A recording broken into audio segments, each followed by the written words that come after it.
Contagion. It fell upon a winter's night, as we sailed the southern sea. We three saw a doleful thing that ever harrows me.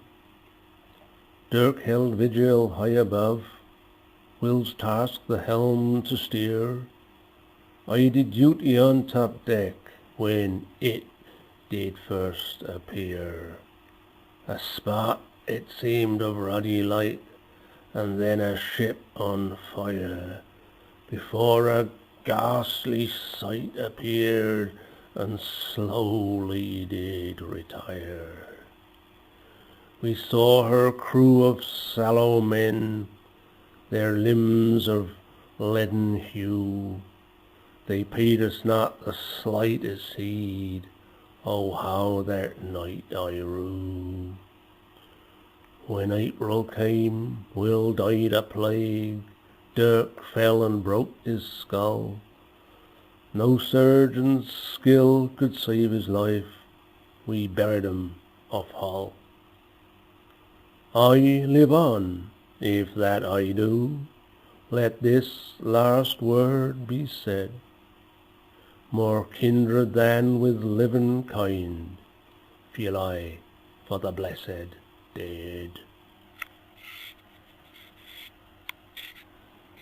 Now, Spring-heeled Jack.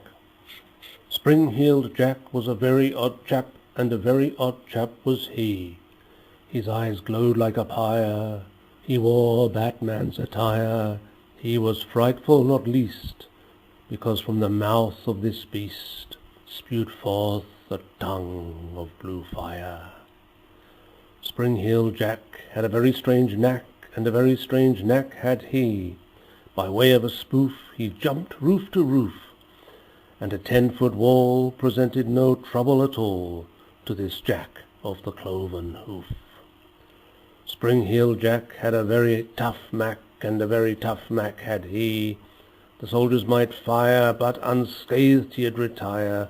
He sure was no pullet, disdaining each bullet, and mocking the military's ire. Spring-heeled Jack had a very sad lack, and a very sad lack had he.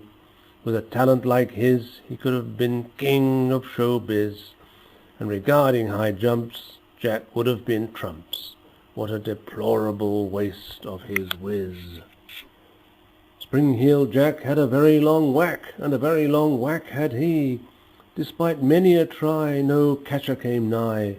So through Victoria's long age, it was Jack who held stage, though now it appears he's more shy.